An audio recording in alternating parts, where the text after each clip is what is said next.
Come in. Welcome. I'm E.G. Marshall. Welcome to the fear you can hear. Welcome to the sounds of suspense. It was the ill-fated Prince of Denmark, Hamlet, who lamented, "The time is out of joint. O cursed spite, that ever I was born to set it right." Many people before and since have echoed the same cry of despair, but none with more compelling justice and reason than Ethan Vigil, clockmaker and destroyer. Ethan Vigil, for whom a special clock struck a magic and an evil hour. You got your box in. Your move, Jake. No, don't rush me. I'm thinking. God in heaven, Ethan, how can you stand that infernal racket? What racket? Oh, you mean the clock striking? I don't even notice him anymore. Well, go ahead. What do you want to give up? No. Who can think of a chess move with all hell breaking loose? From now on, start our games after midnight. Have to drive a man stark, staring mad. I swear to Sam Hill, Ethan, you deliver.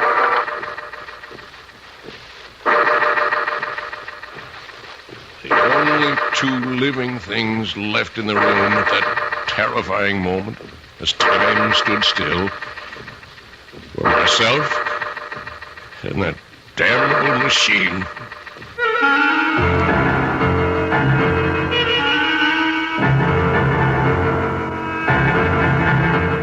Our mystery drama, Time and Again, was written especially for the Mystery Theater by Ian Martin and stars John Beale. I'll be back shortly with Act One.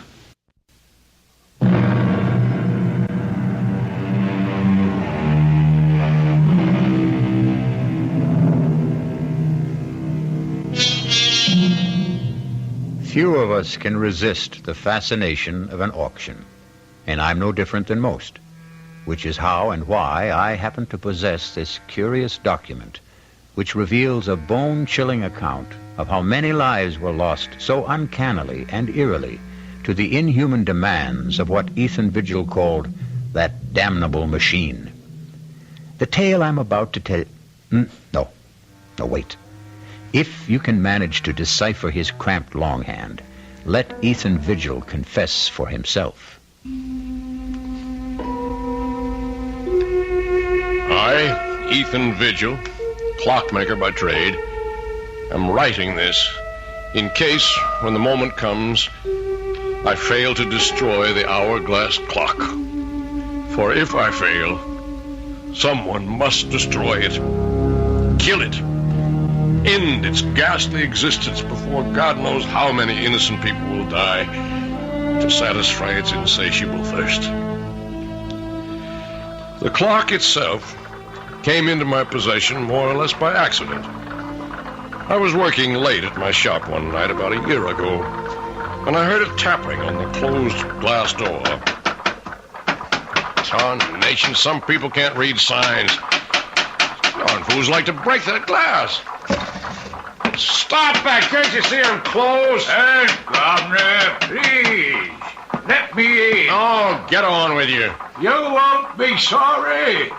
Give me a chance. I'll give you the chance of a lifetime. Look.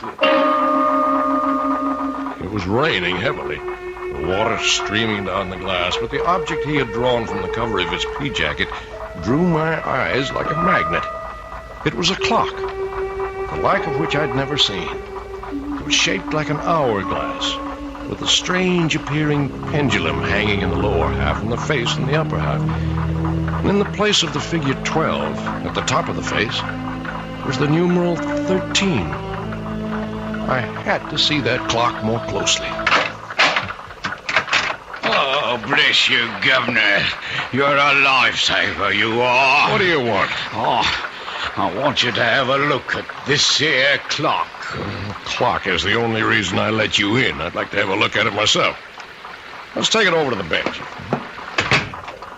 You want this clock repaired? I want to sell it to you, is what I want. I hope I don't regret this, but come on to my place in the back. There's a fire in there to dry you up a bit. Where'd you get this clock? Why, it came into my possession when its owner died. Does it run? Well, now, that there clock, it doesn't run. I'd be the first to admit it. I'll give you $20. Oh, now, look here. $20. Take it or leave it. No, I don't intend to be taken advantage of by somebody There doesn't seem to be any question of who's being taken advantage of. Harriet. Ethan, who is this person? He's a customer, more or less. This is my sister-in-law. It's near on to midnight, and my poor sick sister is pining upstairs for her husband to bring her a little faith and consolation. Oh, now, Mom, I certainly am sorry to intrude on family problems. Then don't. Ethan, get rid of this man. You better go. Yeah, but what about our business and the clock? Well, $20 is all I have to my name. I'll take it. Don't you do it, Ethan. Oh, mind your own business for once, Harriet.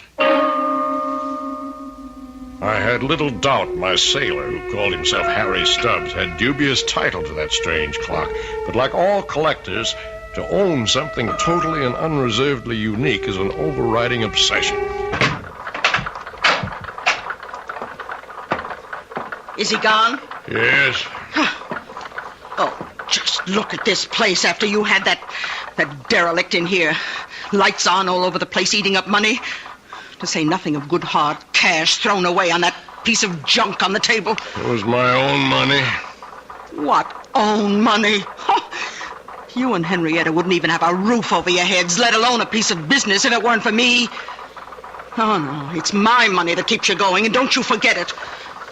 Now, you lock the door to the shop. I still have some repairs left to do. You'll have to get up early tomorrow and do them. I just wanted to have another look at this clock. You'll waste no more time or light or fuel down here tonight. If it wasn't for good money paid out, I'd take that piece of junk on the table and dump it in the rubbish. How I wish she'd done just that. Let the city collect it with the morning trash and bury it forever. But fate hadn't planned it that way. So I went upstairs from Harriet to face another problem I didn't know how to solve. My ailing wife, Henrietta. Ethan, is that you? Yes, Henrietta. Oh, where have you been? Working, dear. Are you hurting? Oh, when don't I hurt? I know. How's your back? It isn't my back. It's my stomach, Ethan. I'm scared. I've been afraid to think of it, but I know Harriet's sure I've got Hush, no, none of that. You just get off to sleep. That's what you need. You just don't know how it is to be suffering every blessed minute of every day. As I slipped under the covers and lay wide awake beside Henrietta, snoring away, my mind went back to the strange clock on the table downstairs. The intriguing mystery of a mechanism I had never even imagined in 40 years of clockmaking. And the enigma of why 13 replaced the numeral 12 on the face.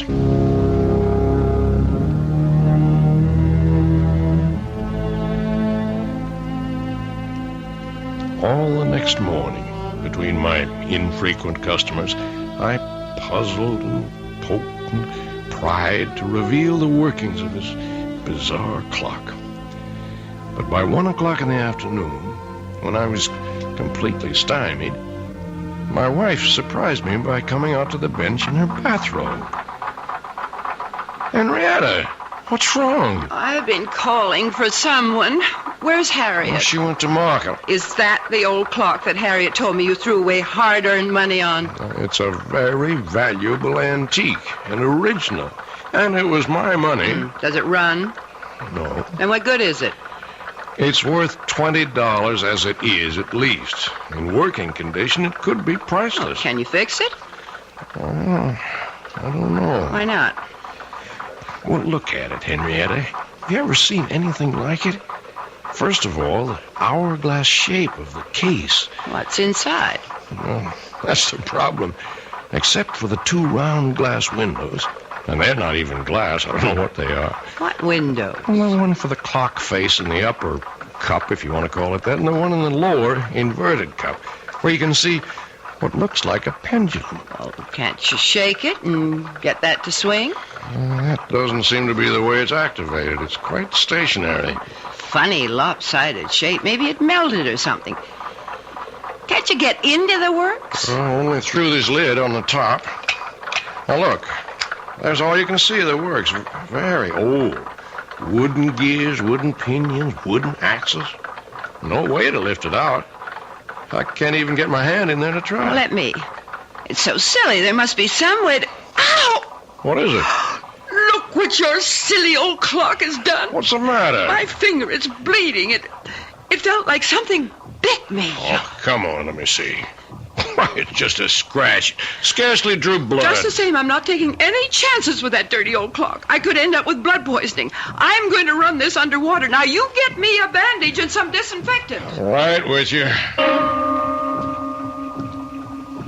I was suddenly aware that the clock was running, and its beat was the sound of the human heart. But Ethan didn't follow his wife right away, because suddenly he had become conscious that the dead clock had come to life, that it had started to record time again, and that the sound of its beat was very different from all other clocks. It was a sound akin, if not completely similar, to the beat of the human heart. I shall return shortly with Act 2.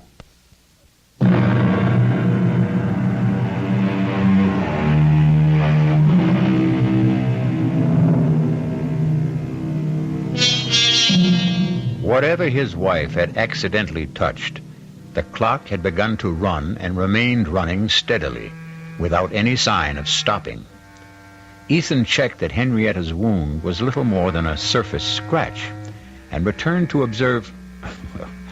But let him tell his own story for himself, as he wrote it in his confession.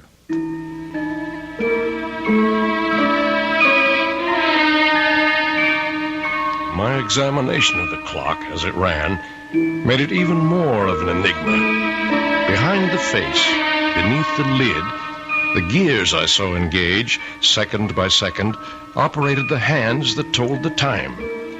What motivated them was obvious, the strange mass that I had supposed a pendulum weight, but which now, quite clearly, was a diaphragm or pump, opening and closing to create energy, in a motion like a human fist, or... Yes, suddenly I knew why the irregular shape was familiar, like the human heart. But what in turn motivated that, or fueled it, was the ultimate mystery. Everything about this clock was different, exotic, strange. Even its chime for the hours, plangent, plaintive, almost the sound of a human voice. I watched it irresistibly all day, all during the night, while I waited for Dr. Jacob Royce to come and examine my wife, even while I waited for the result of that examination.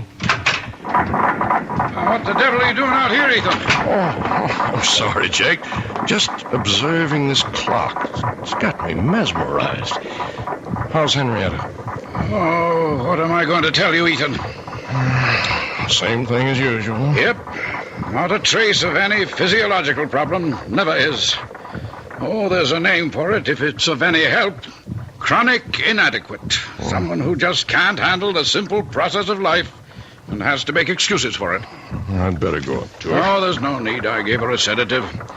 Won't hurt her, but it might do you some good. Come on now, let's play chess. If I set us up out here, all right? With all those clocks rattling away. I want to keep my eye on this baby here. If you can't sit up with one sick friend, you gotta sit up with another. And for the next 10 or 15 minutes, I did forget the clock that was to haunt the rest of my days. Inexorably, as we concentrated on the chessboard, all of the clocks ticked on towards 12 o'clock.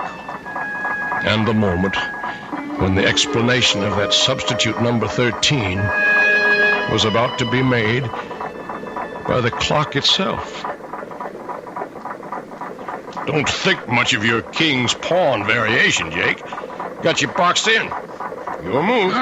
Don't rush me. I'm thinking. Good Lord, Ethan. How can you stand that infernal racket? Huh? What racket? Oh, you mean the clock striking? I don't even notice them anymore. Well, go ahead. Or do you want to give up? No. But who can think of a chess move with all hell breaking loose? From now on, we start our games after midnight. Enough to drive a man stark, staring mad. I swear to Sam Hill, Ethan, you deliver.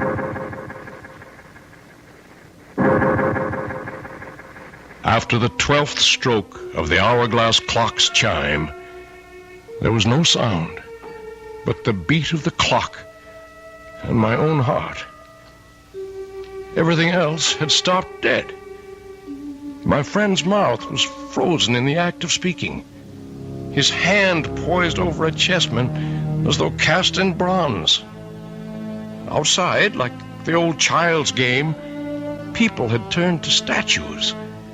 A car backing into a parking space was stopped in its tracks. The very raindrops hung motionless in the air like a spangled curtain. For everyone else in the world, save only me and that damnable clock, time was standing still.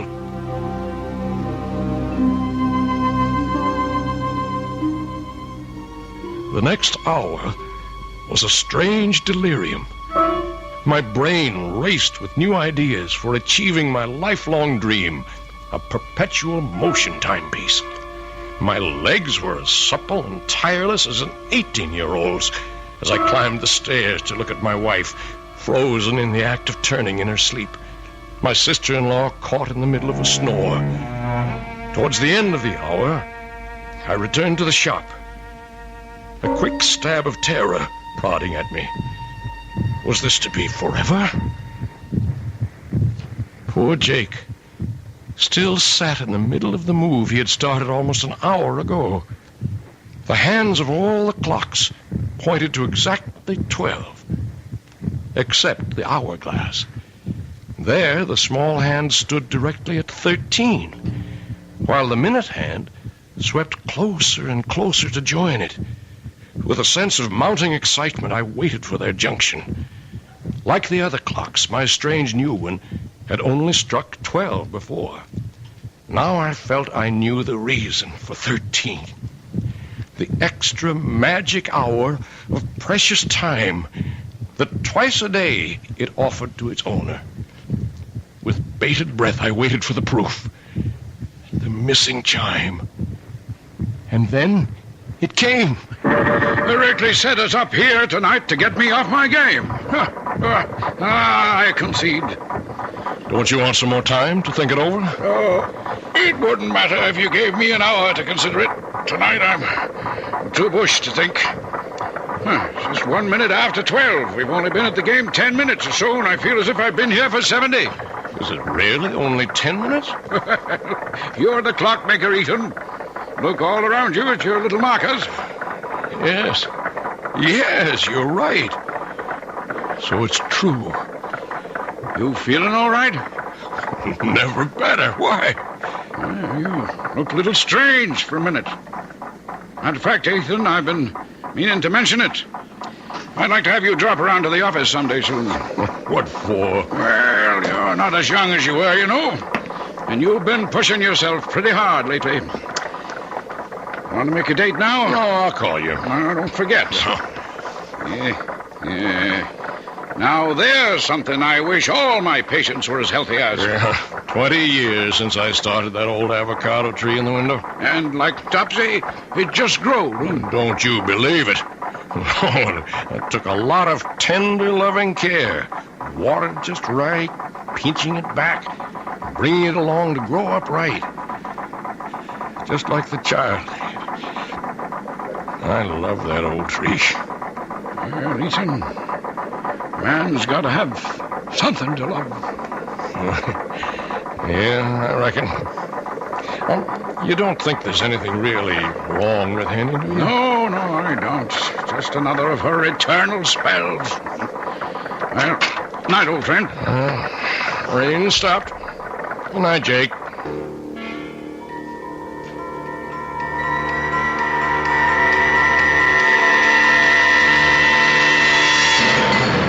For a long time after my old friend drove away, I stood by the door, gazing into the cool, crisp night. I didn't notice the cold. I was too full of a kind of welling excitement inside me. What a gift that clock had brought me. The dreams were building like castles in my head. Why, I was richer and more powerful than a king. For now I knew, no matter what, that for 2 blessed hours every day, from now on, I was a free man. And the last thing I heard that night, as my head hit the pillow, was the triumphant beat of the clock sounding in my inner ear. Or was it the sound of my own heart?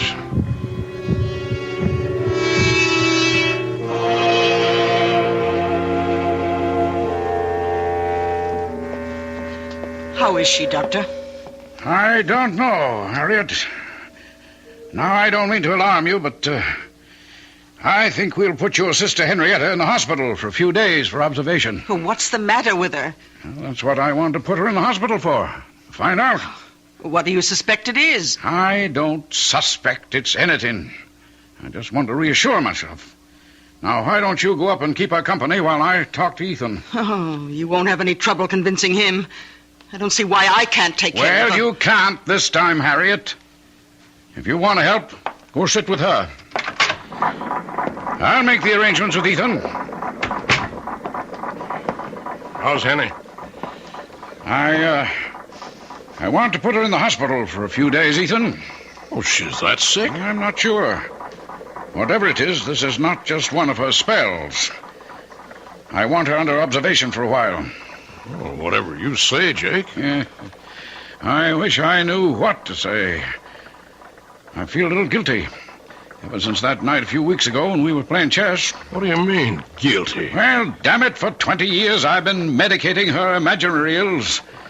I wonder if maybe I got careless that night. Huh?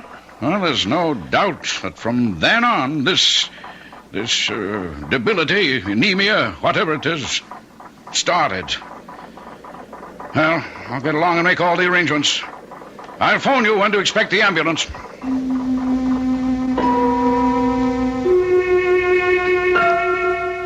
I had my own guilt nagging at me. In the months since I'd discovered the secret of the clock, I'd thought of pretty nearly nothing else. I waited as eager as a child for those 2 stolen hours every day. Not only for the relief from Harriet's nagging and poor Henrietta's everlasting complaints, but for the lift, the joy, the youth and vigor that they brought me. For I'd gone one better than Ponce de Leon. For part of a day, anyway, I had found the fountain of youth. But a wave of shocks was about to jolt me back to reality. The first was Henny's being taken to the hospital. The second was the morning the clock stopped.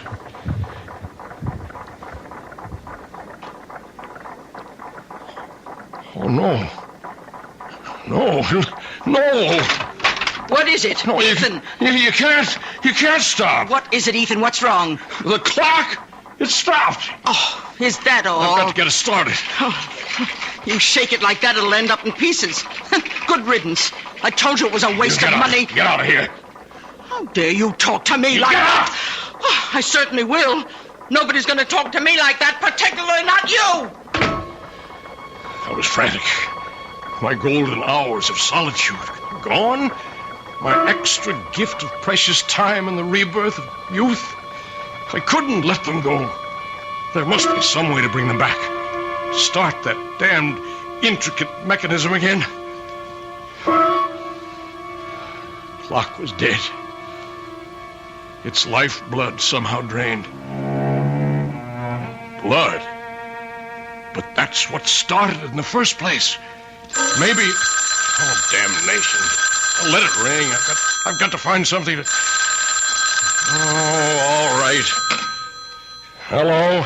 Ethan, it's Jake. Oh, Jake. Look, I don't want to talk now. Oh, then you've heard. Heard what? About Henrietta? Well, she's not... I just got back to my office and got a message from the hospital. I'm afraid she's passed away. Oh, are you sure? Well, I'm on my way to the hospital now, just on the outside chance. Better meet me there. I'm on my way.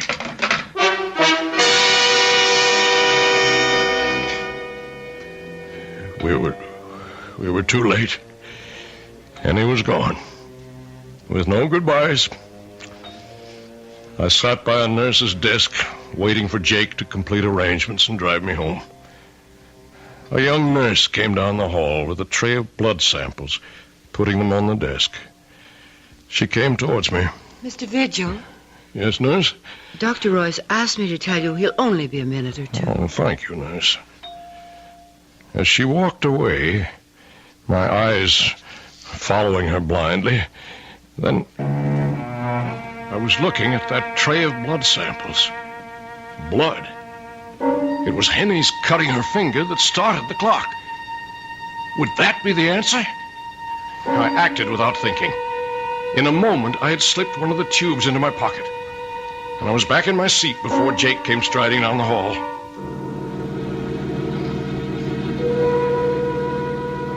I was back in the shop at last, alone. With shaking fingers, I lifted the lid, exposing the brain, or whatever it was, of the clock.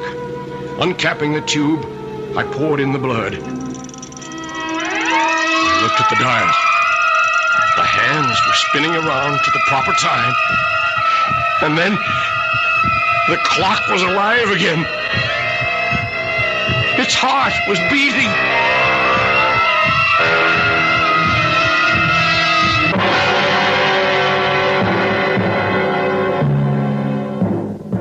It would have been better, far better, had Ethan left it for dead, as we shall see when we return shortly with Act 3.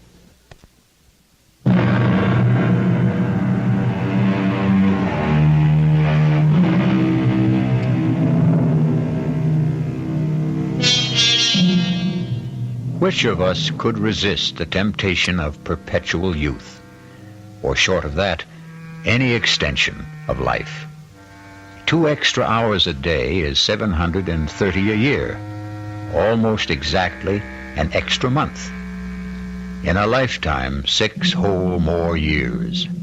But what Ethan Vigil forgot is that for every action, there is a reaction. For every gift, a recompense.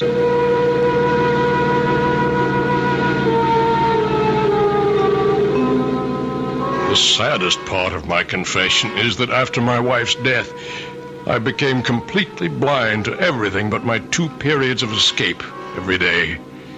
More and more, my sister-in-law Harriet took over the ordinary part of life, transforming my beloved clock shop into a nightmare against which I preferred to close my eyes. Ethan? Ethan? What, Harriet? Would you mind helping me dress this window, please? Well, what's the matter with it as it is? If you just get away from that bench of yours for a moment and come here, perhaps I can show you. All right, Harriet. You know how I'm branching out now that I'm the active partner in the store. Oh, gewgaws and gimcracks. Well, you might know you'd lag a mile behind the times. This is novelty jewelry, and to sell it, we must display it. Cheap claptrap. Now, first off, I want you to get this cheap, silly rubber plant out of the window. Rubber plant? That's my avocado tree that I grew with my own hands. Well, whatever it is, it takes up the whole window. I want it out of here. No, sir, not my tree. It needs the sunshine it gets. But what use is it? Starnation. Does everything have to have a function? It's beautiful. It's balm to my soul. That's enough reason for its existence. Besides, it don't cost nothing, so you leave it alone. Oh, very well. But I must have somewhere to display my costume jewelry. Oh, let's move that ugly old hourglass clock somewhere else. Why does it have to be right beside your bench where every customer comes Harriet, I'm warning you. You leave that clock where it is. Don't you ever dare lay a hand on it, you hear me? Oh, my, aren't we touchy? Well, just let me remind you of something, Ethan. With Henrietta gone, her share goes to me. So I am 2/3 of this store. I can have it any way I want to. Over my dead body. You can do what you want with all your cheap, tinselly stuff, but you keep your hands off that clock. Oh, heaven's sake, all right. Don't you have an appointment with Dr. Royce? I don't know. I forgot. Better get right over to his office.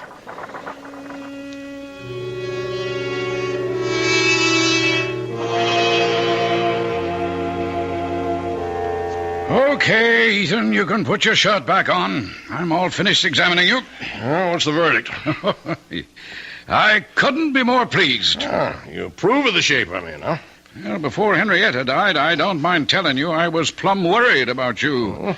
Your heart was acting up. I didn't like your blood pressure.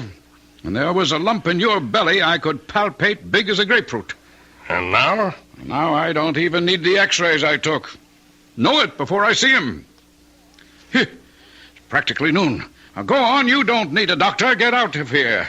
Let me get around to the sick people outside who do.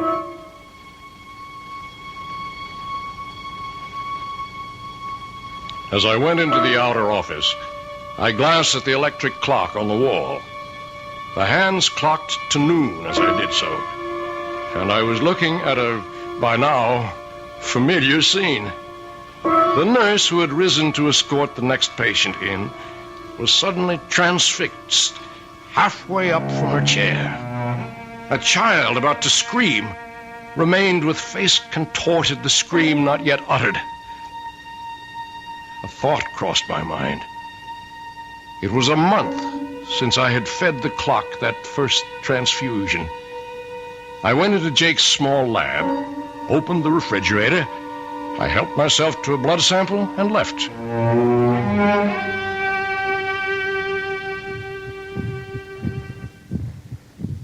Back at the store, the only sound was the beat of my clock. It seemed a little labored to me, but for the moment I was too furious to see what Harriet had been at since I left. Draped all over my avocado tree were festoons of cheap tin and glass jewelry, and Harriet, a superior smirk on her face, was caught immobile in the act of adding more. I choked back my anger because suddenly, before I could move, the clock beat died. Why, Ethan, how'd you get back so soon? What are you doing to the avocado? Well, since I can't take it out of the window, I thought I'd just use it as a display tree. Leave that alone. As long as it's there, no one moves that or touches it, except me. You understand that? Well, you certainly don't have to be so abusive Get about... away. Get out of here. Leave me alone. Oh, when you're in a mood like this, I'm glad to. I'm sorry to tell you that your precious clock seems to be out of order again. I hope this time it's broken for good.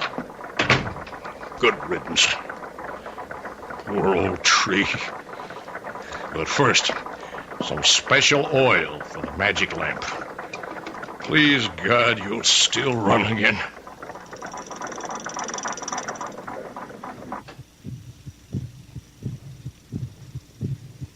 And time stood still again. The pattern for the next months of my life was set. The part of it in my waking moments was only a necessary bridge between the long hours of infinite relief and accomplishment my clock brought me each noon and midnight. My designs for my perpetual motion mechanism were completed. I had already started to build it.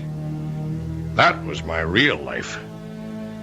Although I found to my dismay that the clock seemed to demand more and more frequent transfusions to stay running. But these were easy to steal from Jake's office in the hours when time stood still. Then once again, events caught up with me. Oh, Jake, just a moment. What are you doing here this time of night? Well, the evening's young.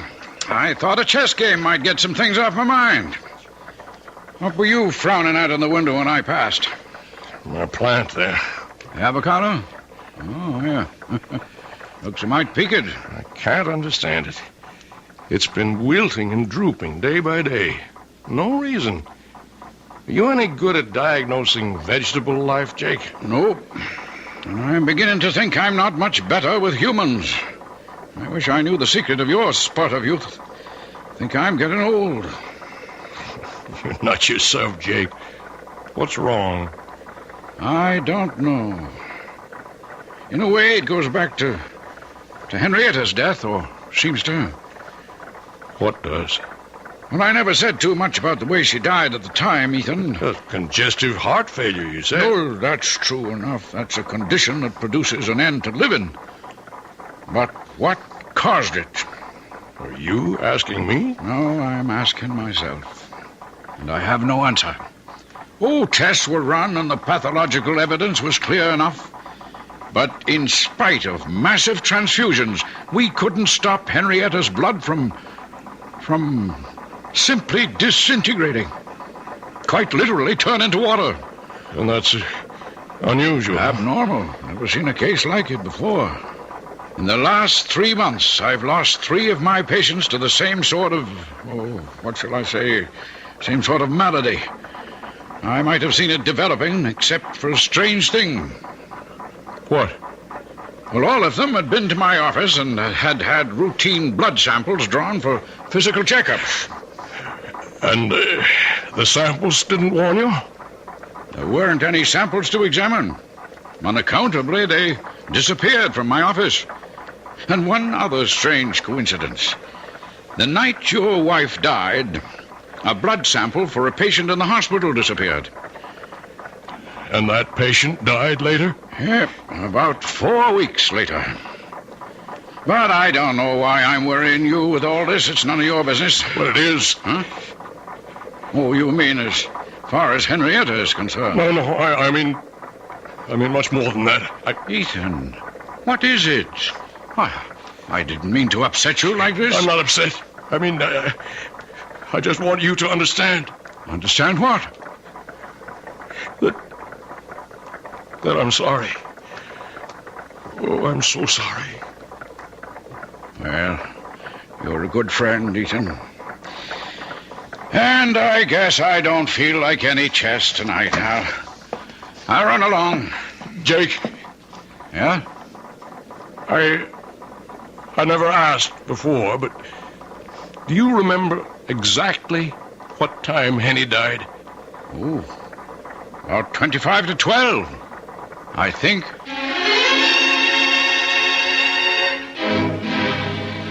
I didn't have to think. I knew it all now. That was the precise moment that evil clock first stopped. So it was a monster, insatiable, that once having tasted blood, continued to suck on its victim till it had drained all life away. And I was no better, no less evil.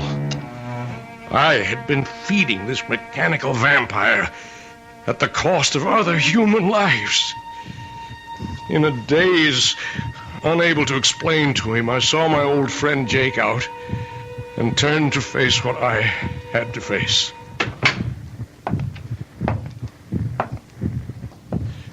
The shop was dark as I walked to the clock. My ears were so attuned to it by now that I'd been aware that it had started to labor and needed a fresh transfusion. I was more than a little mad by now, as in the dark I said to it, "Die! Damn you, you devil! Die!"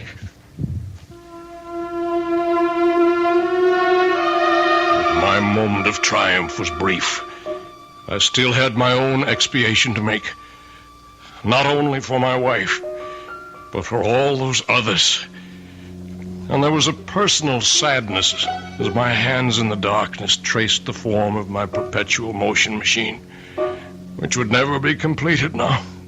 A man without love, wife, or children would like to leave a small footprint on the sands, his gauge to immortality. All I would leave now was a sick avocado tree I had nourished for 20 years for nothing. And then suddenly, I heard stealthy footsteps and pulled back into the shadows.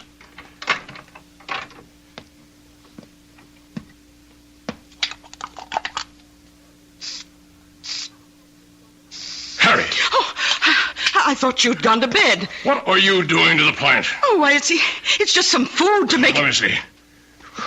It's a weed killer. You've been poisoning my tree. Why, you... Don't you touch me. Get away from me! Get away!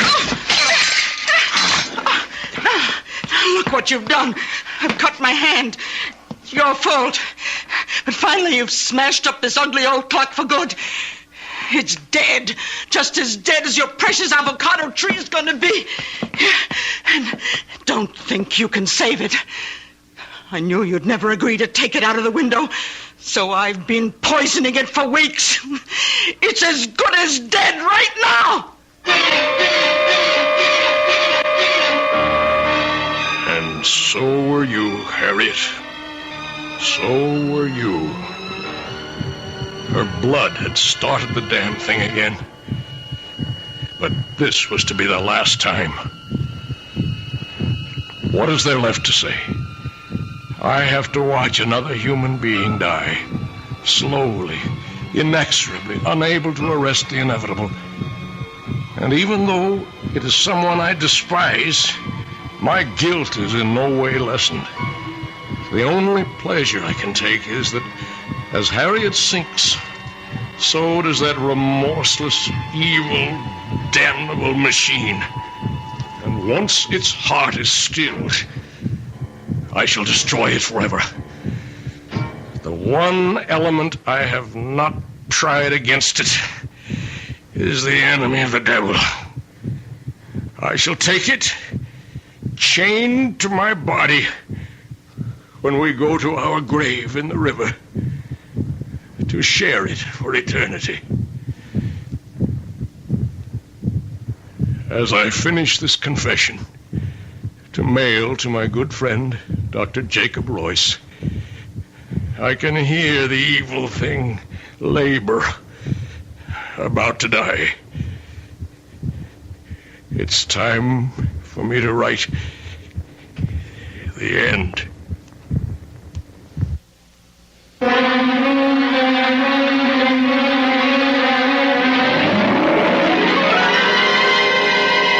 So be warned.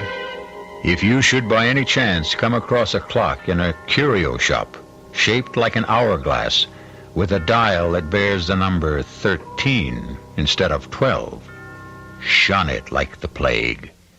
I'll be back shortly.